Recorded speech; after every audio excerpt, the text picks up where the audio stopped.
অধ্যাপক ওয়ারিসুল করিম, আপনার কাছে আসতে চাই যে বাজেট নিয়ে একটা মানুষের প্রত্যাশা থাকে, এই যে আমার পূর্ববর্তী আলোচক বলছিলেন যে সাধারণ মানুষের মধ্যে আতঙ্ক থাকে কোন জিনিসের দাম বাড়বে কোনটার কমবে। তো এবারে সেরকম আতঙ্কিত পরিবেশে আমরা একটু অনুপস্থিতি দেখছি, বাট বর্তমান অর্থনৈতিক বাস্তবতা এই বাজেট বাস্তবায়ন কতটুকুই সঙ্গতিপূর্ণ, যেখানে প্রায় 2.5 লাখ কোটি টাকা, 2,43,000 কোটি টাকার একটা বড় ঘাটতি রয়ে গেছে। বাজেটের অ্যাকচুয়াল ঘাটতি হবে প্রায় 4 লক্ষ কোটি টাকা যদি বাজেট ইমপ্লিমেন্টেড হয়। কারণ বাজেট স্টার্টস উইথ এক্সপেন্ডিচার হলো 9,38,000 কোটি টাকা। এখানে এডিপি আমি ধরে নিচ্ছি যে মানে যদি গড মানে আমাদেরকে সাহায্য করেন তাহলে এডিপি পুরোপুরি বাস্তবায়িত হবে না। কারণ এই এডিপি বাস্তবায়ন করতে গেলে 3 লক্ষ কোটি টাকার পুরোটা প্লাস উইথ এনি কস্ট ওভাররান আরও অতিরিক্ত যে একটাও কোনো প্রজেক্টে আমরা কিন্তু অ্যামাউন্ট যা ফোরকাস্ট করি, যেভাবে এস্টিমেট করি সেই এস্টিমেটের ধারে কাছে আমরা থাকতে পারি না, তাই না? আপনি এই যে ইগুলো এমআরটি লাইনগুলোর কথা দেখেছেন যে সামনে বাকি 5টা প্রত্যেকটারই বলা হচ্ছে 97,500 কোটি টাকা করে দরকার হবে, এই যে এমআরটি যে বাকি 5টা লাইন। সো বাংলাদেশের যে প্রসেসে planning process, budgeting process, implementation process, এই সবগুলো প্রসেসেই একদম সেই ব্রিটিশ, দেন ভারত, দেন পাকিস্তান, দেন বাংলাদেশ আমরা দেখতে পাচ্ছি একই রকম ওই মুদ্রা ব্যবস্থা, মনিটারি পলিসির মধ্যে একেবারে এত বেশি অবসেসড আমরা ডক্টর সাইমা যে ইন্টারেস্ট রেট, পলিসি রেট একটা দিয়ে আপনি শ্যুট করবেন ইনফ্লেশনকে, কিন্তু ইনফ্লেশন কন্ট্রোলের there are many other modern tools. এই একটা কিন্তু এটার এফিকেসি কম, বরং এটার লাভের চেয়ে লোকসান বেশি হয়। কারণ সবার তো হোম লোন নেই, সবার কিন্তু বড় বড় বড়োইং নেই। তাহলে আপনি পলিসি রেট যদি বাড়ান, যে রিক্সাওয়ালাটা যার সে অযথা বেশি টাকা দিয়ে ডিম কিনছে, বিকজ যে ডিম উৎপাদন করে ওই যে কাজী ফার্মস, তার হয়তো লোন আছে, তার লোনের উপর আপনি ইন্টারেস্ট রেট ছিল 9%, এখন ইন্টারেস্ট রেট হয়েছে 15%। সো বাংলাদেশের এটা আমি মনে করি ইউনূস স্যারের সময়, ডক্টর ইউনূসের সময় 3জন বড় অর্থনীতিবিদ, এর মধ্যে মানে আমার টিচার ছিলেন, আই থিঙ্ক প্রায় সবাই আপনার teacher, but Wahid Mahmud sir তো আমাদের সবারই টিচার। ওনারা 3জন অর্থনীতিবিদ মিলে কি পেয়েছেন এত মানে ইন্টারেস্ট রেটের মানে মধ্যে, দে কেপ্ট ইউজিং ইট, এবং ইন ওয়ান গো এটা মানুষ একটু একটু করে বাড়ায়, দে রেজড ইট টু 10%। এখন বিজনেস কমিউনিটি বলছে যে এটা কমাও, এটা আমরা মানে আমাদের কস্ট অফ ডুইং বিজনেস বেড়েছে। সরকার এবার যেটা মানে বাজেটের সাইজ, ধরুন বাংলাদেশ ইকোনমি যে পরিমাণ মানুষ এখানে বাস করে, যদি 180 মিলিয়ন ধরেন, তাদের জন্য ইভেন শুধু সোশ্যাল সেফটি নেটেই 1.5 লাখ কোটি টাকা যেখানে যায়, আপনি টাকা বাঁচাবেন কোথায়? 1.5 লক্ষ মানে 1.44 ট্রিলিয়ন, বাট আমি ধরলাম মোটা দাগে 1.5 লক্ষ কোটি। সুদ দিচ্ছেন 1,30,000, বাস্তবে দেবেন 40-এর চেয়েও বেশি। আসল রিপেমেন্টের কথা কিন্তু আসেই নাই, কোত্থেকে দেবে? সেখানে সামহার আমাদের সে টাকা জোগাড় করতে হবে। এবং মানে টোটাল যে লোন আছে 24 লাখ কোটি টাকা, এটা আগামী 24 বছর হলেও তো দিতে হবে, তাই না? Longest 30 years. সো তার মানে গড়ে সামনের বছরগুলোতে আমাদের 1 লক্ষ কোটি টাকা করে প্রিন্সিপাল রিপেমেন্ট আছে। প্রিন্সিপাল রিপেমেন্ট কিন্তু must also come from the budget, because এগুলো গভর্নমেন্টের ডেট। শুধু ইন্টারেস্ট এক্সপেন্সটা মানে রিভলভিং এক্সপেন্সে ঢুকিয়েছে সরকার, প্রিন্সিপাল রিপেমেন্টের কোনো কথাবার্তা নেই।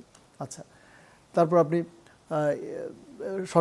সরকার পরিচালনা, যে নিউ পে স্কেল যদি আপনি বাস্তবায়ন নাও করেন, স্টিল নিয়ারলি 90,000 কোটি টাকা এখন বেতন ভাতা খাতে আমাদের দিতে হবে।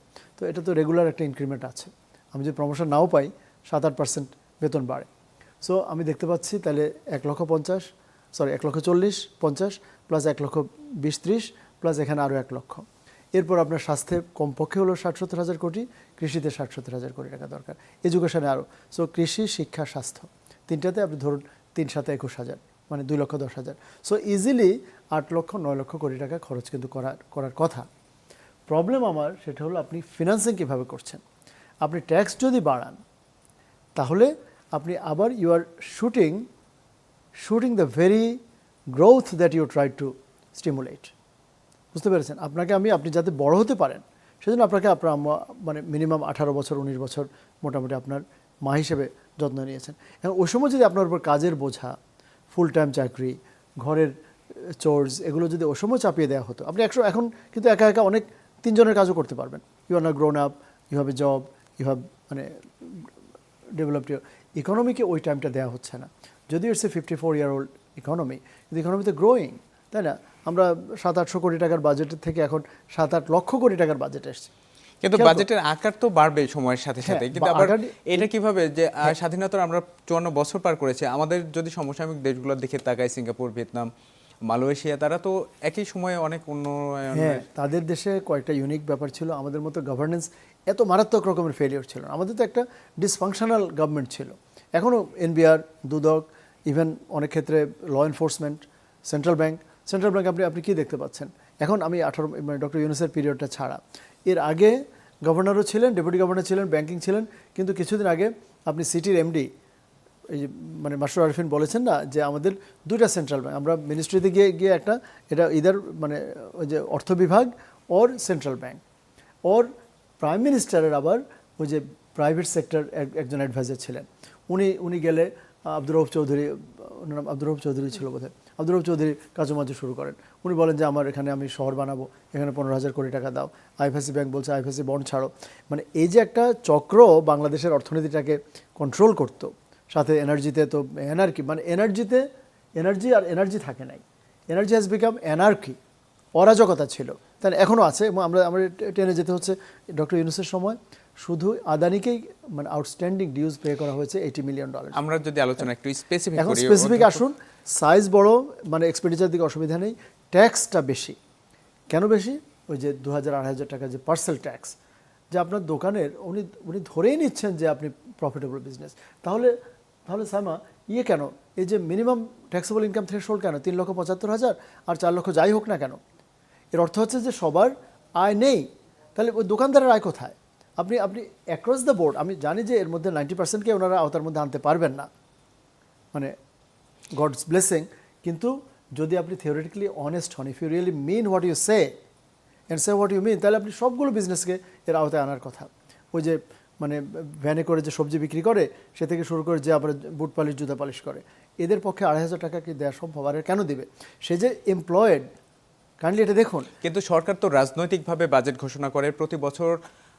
বাজেটে রাজস্বের যে লক্ষ্য ধরা হয়, এখন পর্যন্ত যেগুলো লক্ষ্য ধরা হয় সব তো রাজনৈতিকভাবে, এনবিআর এর সক্ষমতা আছে কিনা সেটা কি আমলে নেওয়া হয়? আমরা অ্যাচিভ করতে পারি, কিন্তু এই পথে না। সেটা কোন পথ? সেই পথ হচ্ছে you lower the tax first. আপনাকে যে বললাম, আপনাকে বার্ডেন প্রথমে কমাতে হবে, যে ও এখন ছোটো, ও এখন এগুলো পারবে না। আপনাকে we allow you to grow, কারণ there is a cost benefit analysis of tax avoidance. আমার যদি হিউজ ট্যাক্স আসে, তখন আমি আপনার সাথে বিভিন্নভাবে নেগোশিয়েট করার চেষ্টা। আমার ট্যাক্সই যদি কম আসে, আমি দেখবো আপনাকে ঘুষ দিয়ে আমার লাভ কী, আমি এটাকে বরং ট্যাক্স দিয়ে দেবো। খেয়াল করুন, যেমন ঢাকা ইউনিভার্সিটিতে টিউশন ফি কম, টিউশন ফি মাফের জন্য কেউ আসে? জিজ্ঞেস করুন, উনি তো প্রফেসর ছিলেন। টিউশন ফি কম, এটা এখানে ফাইন্যান্সিয়াল অ্যাসিস্ট্যান্ট জন্য কেউ আসবে না, কিন্তু নর্থ সাউথে আমাদের টিউশন ফি কম্পারেটিভলি বেশি, সেজন্য অনেকে ফাইন্যান্সিয়াল অ্যাসিস্ট্যান্ট চায়। তাহলে আপনার কাছে এনবিআর এর কাছে সে আসবে, ওই জন্য এখনও জিনিসটাকে কমপ্লেক্স করে রাখুন, জিনিসটাকে হাই রাখুন। ট্যাক্স রেটটা যদি আপনি আমাদের একটা প্রস্তাব ছিল যে এটা আমাদের আমি I was part of that যে 19% শুড বি দ্য গোল। এটা অনেকের কাছে কিন্তু ব্যবসায়ীরা কেউ এটা খারাপ বলেনি।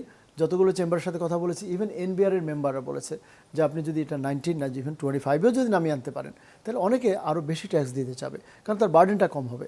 দেখুন, বাংলাদেশে টেলিকম ব্যবসা, ব্যাংকের ব্যবসা, এগুলো কি হারাম ব্যবসা? এগুলো কি ক্যানাবিস? তাহলে তাদের ট্যাক্স কেন 45%? কারণ একটাই কারণ, গ্রামীণ ফোনের কাছে আপনি একসাথে পাচ্ছেন। এর ওই যে রবিনহুডের মতো, রবিনহুড কী করতো, যে ওর কাছে একটা এক ঝুড়িতে অনেকগুলো টাকা পাওয়া যাবে, লুট করে এনে। এখন আমি যে বিষয়ে বলছিলাম যে রাজনৈতিকভাবে রাজস্বের লক্ষ্য নির্ধারণ করে দেওয়া হয় এনবিআরকে, এনবিআর সেটা সম্প্রসারণের নানা উদ্যোগ নেয়, সম্পদ কর বসানোর একটা উদ্যোগ ছিল, পরে সেটা রাজনৈতিকভাবেই বাস্তবায়িত হয়নি। এ প্রসঙ্গে আসছে আপনার কাছে।